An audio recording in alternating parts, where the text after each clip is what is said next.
Ne pas cuisiner la nourriture pour chien. Pour chien, John se moque de moi avec un grand rire. Je suis sans voix face à une telle insulte grossière. Cela a l'air si peu appétissant, il n'y a pas de meilleure façon de le décrire que comme de la nourriture pour chien. Fais-le à nouveau, Will.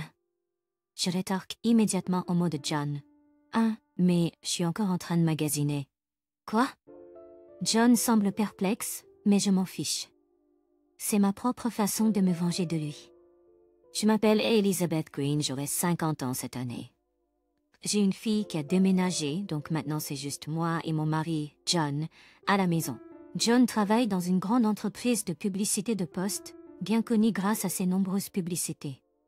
Il est très ambitieux, influencé par son environnement. La valeur d'un homme est mesurée par son salaire.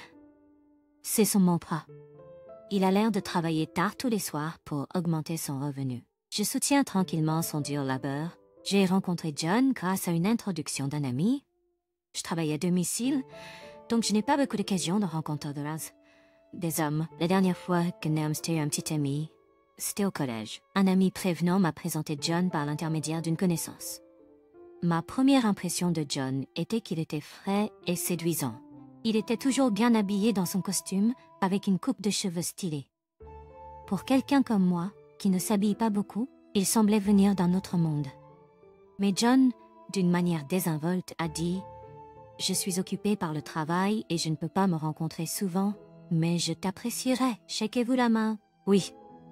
J'ai répondu, instantanément tombée amoureuse de lui avec une poignée de main. Nous sommes sortis ensemble plus souvent. Nos rendez-vous, cependant, étaient toujours juste des repas rapides ou du café, car John était toujours à court de temps. Souvent, son téléphone sonnait pendant nos rendez-vous et nous devions les écourter. C'est le travail. Désolé, mais je dois me rendre au bureau. Nous nous rattraperons plus tard, dirait John, se levant de son siège. J'étais triste, mais je comprenais que c'était son travail. Je l'ai accepté. Puis est venue la proposition de John. J'ai dit oui avec un sourire, naïvement croyant que des jours heureux nous attendaient. Je n'avais aucune idée que cela allait être le début de 25 ans de difficultés. Récemment, John rentre tard à la maison. Depuis les premiers jours de notre mariage, il a toujours travaillé de longues heures, ne rentrant que tard dans la nuit. Il ne mangerait même pas les repas que je préparais, ne rentrant que pour dormir. Nous parlions à peine, c'est pourquoi, au début de notre mariage, je lui ai déjà demandé une fois « Tu peux pas rentrer un peu plus tôt? Pourquoi ne pas dîner ensemble de temps en temps ?» John a répondu sèchement « Depuis quand peux-tu me dire quoi faire? Tu te crois meilleur que moi maintenant ?» Son expression irritée m'a choquée. Je ne pensais pas, je me suis excusée immédiatement. J'ai été terriblement secouée, n'ayant pas beaucoup d'expérience dans les relations. Mais John ne m'a pas pardonné. Agissant avec arrogance, à cause de ses petits revenus, ne te prends pas pour quelqu'un avec ton petit boulot à temps partiel et il s'est enfermé dans la chambre. John n'a pas parlé à moi pendant environ une semaine. Je l'ai profondément regretté, alors j'ai cessé de lui demander de rentrer tôt. John, avec son état d'esprit dépassé, disait souvent « Une femme devrait être 3 pas derrière et silencieuse. Tu devrais me respecter et m'obéir. » J'ai perdu mes parents à cause d'une maladie quand j'étais jeune, donc je ne savais vraiment pas ce qu'était une famille normale. Mais j'étais profondément amoureuse de Jean à l'époque, et je ne voulais pas rompre à cause de quelque chose comme ça. Donc, je n'ai pas eu d'autre choix que d'accepter obéissamment ce que Jean disait. Jean était un homme très gentil avant notre mariage, toujours prévenant envers moi. Il ne m'a jamais forcé à parler formellement ou ne m'a jamais méprisé. J'espérais toujours qu'il redeviendrait l'homme qu'il était avant notre mariage. C'était le seul espoir qui me tenait chaque jour. Mais, après 25 ans, Jean n'est jamais redevenu l'homme qu'il était avant notre mariage. J'ai été peu espoir le désespoir que m'a réussi à traverser chaque sphère. Puis un jour, je suis chez moi. Fatiguée, je vais prendre un bain. Jean a dit en bâillant en rentrant chez lui. Bienvenue à la maison. Bah, je me suis dépêchée de l'accueillir. Il était 2 heures du matin. Il doit être rentré en taxi. Je rangeais ses chaussures quand j'ai senti quelque chose d'étrange. Il y avait une odeur subtile de parfum dans les chaussures de Jean, une odeur que je n'avais jamais sentie auparavant. Jean a toujours porté du parfum avant d'aller travailler. Mais c'était différent. Je voulais l'affronter tout de suite et Frog Sweet. mais il était déjà là dans ma... Et si c'était le cas, il se mettrait probablement en colère. À elle seule, la fragrance du parfum n'était pas une preuve suffisante. Je me suis résignée à ne pas lui en parler. Des semaines s'écoulèrent. L'odeur de parfum inconnu persistait encore sur les chaussures de John. À ce moment-là, mes sentiments pour John s'étaient refroidis. Je ne voulais rien avoir à faire avec un homme qui pourrait me tromper. John me méprise, probablement, de toute façon. John a probablement pensé que je ne mentionnerais pas le divorce. Et un divorce discret ne l'affecterait peut-être même pas. Je n'ai entrepris aucune œuvre flagrante. Puis, un jour, John m'a abordé soudainement. Le dimanche prochain, nous aurons un dîner de famille chez mes parents. Tu devrais aider ma mère ce jour-là. Chez les parents de John, c'était une tradition de se réunir et de prendre un repas ensemble chaque semaine. Un repas tous ensemble chaque Thanksgiving. J'y allais toujours tôt le matin pour aider ma belle-mère. Elle se vantait de cuisiner les repas, tandis que je m'occupais principalement du nettoyage et du rangement. Depuis le décès de mon beau-père l'année dernière, nous avions sauté le dîner. Alors que je réfléchissais à cela, John parlait avec enthousiasme. Lucy rentre à la maison après un long moment, n'est-ce pas? Lucy est notre seule fille. Actuellement, elle est à l'université. John l'adore absolument, c'est la seule personne pour qui il semble vraiment se soucier. Oui, je lui ai répondu sèchement. Puis est arrivé la dîner en famille avec les parents éloignés. J'avais été occupée depuis le matin me préparant dans la maison de mes beaux-parents. J'ai nettoyé consciencieusement le salon, le lieu de l'événement. Nindo m'a fait mal l'autre jour, Elisabeth. Je me sens mal que tu doives en faire autant. Elle a l'air fragile et très gentille avec moi, en contraste frappant avec Jean. Au milieu de tout cela, Jean est arrivé dans la maison de ses parents. Tu es bien, maman? Il a dit cela avec un rire bruyant. Sa mère l'a réprimandé, mais il paraissait imperturbable. Ah, c'est tellement bruyant ici. Va-s bien que Lucie arrivera bientôt. Nindo m'a fait mal l'autre jour, Elisabeth. Avec cela, il est allé dans sa chambre d'enfant, sûrement pour se détendre là-bas jusqu'au début de l'événement. C'est à ce moment-là que ma belle-mère m'a demandé d'aller acheter plus d'alcool. Oui, je pars maintenant. Alors que j'achetais une grande quantité d'alcool, mon téléphone a sonné. C'était Jean. J'ai soupiré, me sentant découragée, mais je ne pouvais pas ignorer l'appel. Allô? Il m'a semblé que Jean était déjà dans le salon, avec beaucoup de bruit de fond. Probablement que les parents de sa femme étaient déjà arrivés chez les beaux-parents. Puis Jean a dit quelque chose d'incroyable, ne prépare pas la nourriture pour chien devant les parents. Il a ri de manière moqueuse en m'insultant. Quoi? Je n'ai pas compris les paroles de Jean. J'ai jeté tout le dîner dans la cour. Il parlait fort. Car Jean a parlé si fort, j'ai entendu un parent dire « Jean, c'est trop grossier envers ta femme. » La nourriture avait l'air délicieuse. Il l'a jetée dans la cour. Quel gâchis. Je ne savais pas comment réagir à une insulte aussi terrible. Jean ne se souciait pas de mes sentiments ou de ceux de qui que ce soit d'autre. Larry, cette chose ressemblait tellement à de la nourriture pour chien. C'est tout ce que c'est. Fais-en simplement une autre. Jean s'est moqué de moi en riant fort. Je lui ai immédiatement répondu. Quoi? Je fais encore des courses, tu sais? Donc, il n'est pas possible de servir le dîner pour l'instant. Quoi? Je suis confus. Je suis actuellement au supermarché et c'est un trajet de 40 minutes depuis ici. C'est impossible que je puisse cuisiner en ce moment. Anne, je ne comprends pas. Alors qui a fait ce repas? C'est encore chaud, il est évident qu'il est frais. Ma mère a dit qu'elle ne l'a pas fait. Oh, c'est toi. Je suis perplexe, mais je m'en fiche. En tout cas, je vais rentrer maintenant. On peut en parler plus tard. Je voulais te faire une surprise. Elle savait à quel point aimait Lucie. Alors quand je lui ai dit que je voulais surprendre Jean avec la cuisine de Lucie, elle a accepté avec enthousiasme. Je ne peux pas attendre de voir la tête surprise de Jean, elle avait dit excitée. Je me sentais mal de tromper une belle-mère de science de state. Pensais ils ne sont en bien.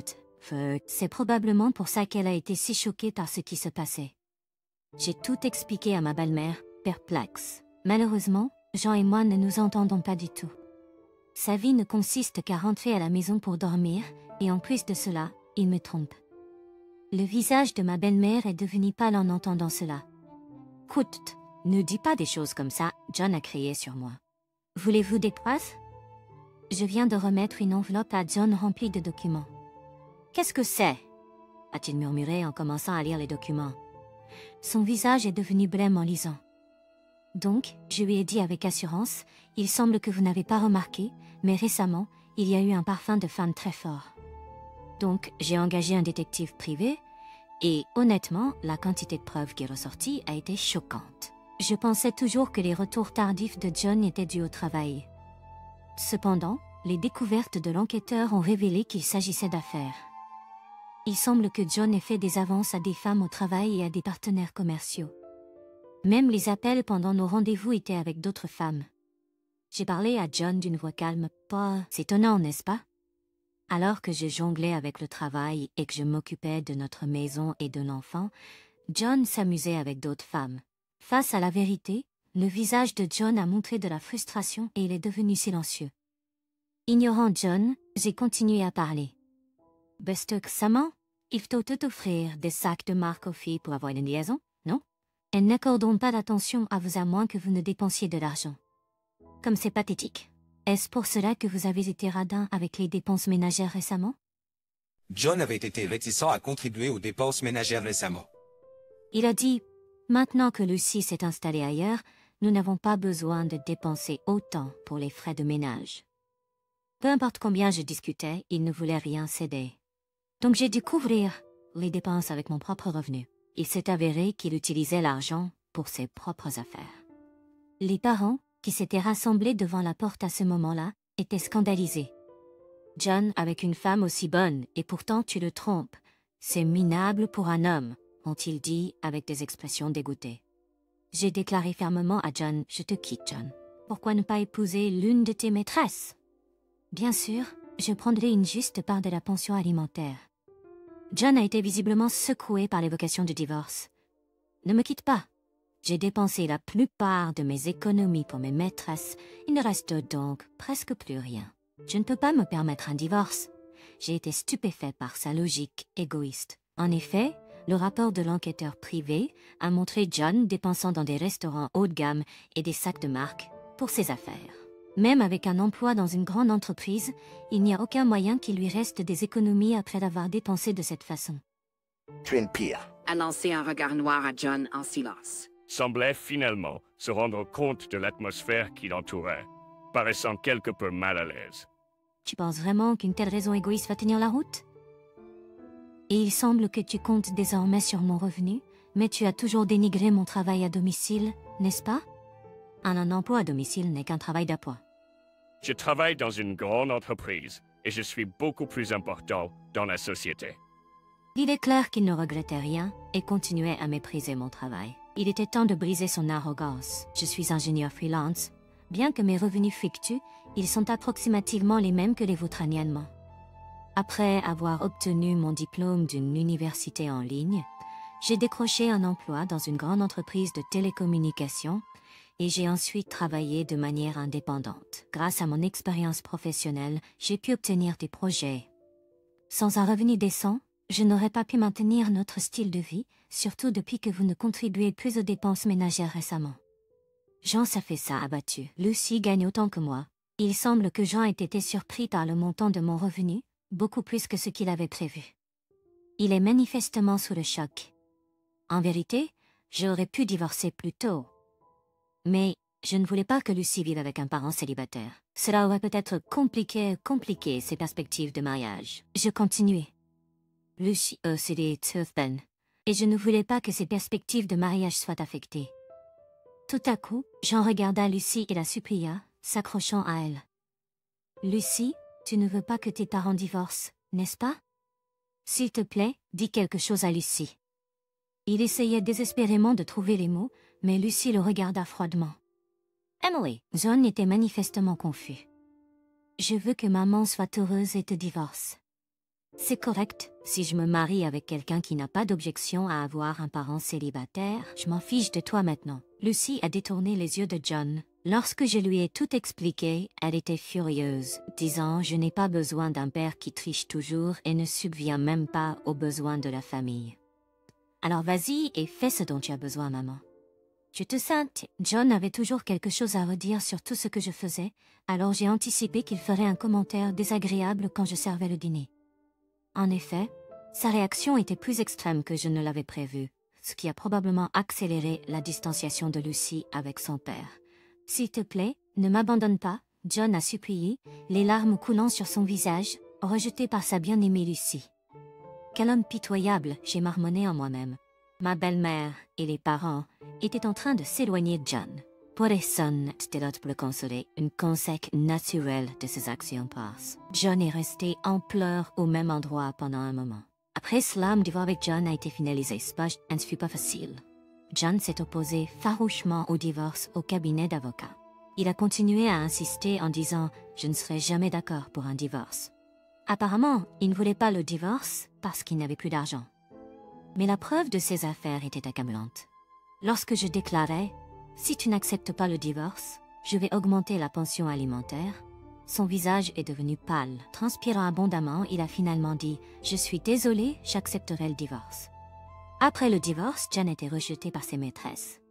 Il n'avait plus d'argent, incapable de leur donner ce qu'elles voulaient. J'ai également demandé une pension alimentaire aux maîtresses. Elles n'étaient intéressées que par l'argent de John, et maintenant qu'il était sans le sou, elles n'avaient plus d'intérêt pour lui.